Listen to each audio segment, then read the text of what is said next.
용산 대통령실의 비선 논란이 커지는 가운데 핵심인 김건희에 대한 보도 역시 뚝이 무너지고 있습니다. 중요한 내용 전문 그대로 보고드립니다. 주가 조작이 이뤄지던 당시 김건희 여사가 기존에 알려진 신한투자증권 계좌 보유 주식 외에 53만여 주를 더 보유하고 있던 정황이 나왔다. 기존 공개된 도이치모터스 주식 매입 금액에 추가 53만여 주 매수금을 더하면 총 29억 원이다. 김 여사가 당시 예금 자산의 78%를 도이치모터스 주식에 투자했다는 것으로 추산된다. 그렇다면 김 여사는 본인 예금 자산의 78% 정도를 도이치모터스 주식에 몰빵했다고 볼 수 있다. 금융업계 관계자는 본인 예금 중 70%가 넘는 금액을 코스닥 한 종목에 투자한다는 것은 일반적이지 않다. 주가가 오른다는 확신이 없으면 내리기 쉽지 않은 결정으로 보인다고 말했다. 라는 부분입니다. 이래서 지금 용산이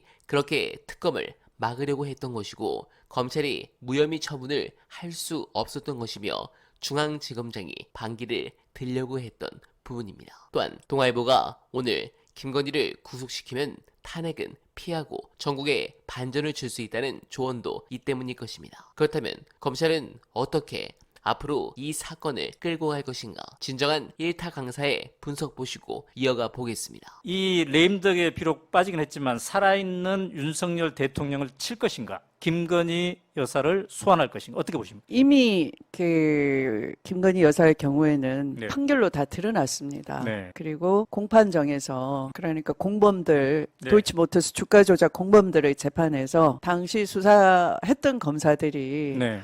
증인신문을 통해서 어느 정도 깊이 수사했는가를 다 드러냈어요. 아, 그러니까 김건희 씨 계좌가 네. 이용됐다는 것 이상으로 직접 지시했다라는 그 그 은행에서 자동 녹음된 것도 밝혀냈고요. 또 그것이 무시할 수 없는 기록으로 다 남아 있다는 것. 네, 네, 또 네. 김건희 여사의 파일이 또 따로 존재했다는 것. 네. 그런 것들이 다 수사해놓고 검찰총장 윤석열이 계속 있기 때문에 겁이 나서 위축돼서 보통 이 수사 승인은 검사장 밑에 있는 차장검사 네. 이렇게 계속 지휘를 받고 승인을 받아야 되거든요. 네. 이 부장검사 이하가. 그런데 이 부장검사 이하에서 다 수사를 해놓고 네.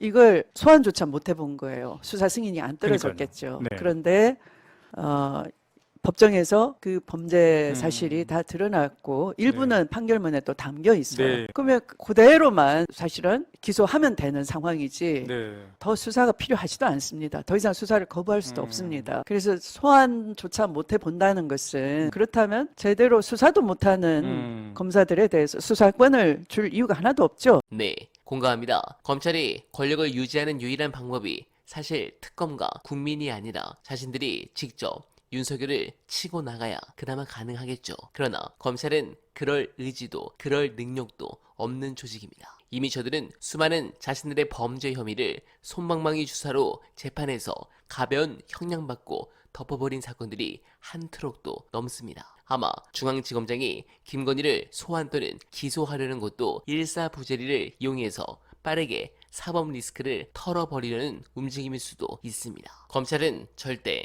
믿으면 안 됩니다. 그래서 특검이 필요한 것인데 민주당의 절호의 기회가 왔습니다. 종편과 조중동의 보도가 이쯤에서는 스톱하고 두창이를 치지 않으면서 민주당을 때리는 스탠스로 변하면 윤석열은 다음 주에 지지율이 30%가 넘을 겁니다. 그런데 지금처럼 한다. 그럼 20%대도 무너질 수 있습니다. 그때가 기회입니다. 6개월 안으로 정권을 끝장낸다는 각오로 더 공세를 이어가 주시길 부탁드리면서 어나바는 오늘도 최선을 다하겠습니다. 여러분 고맙습니다.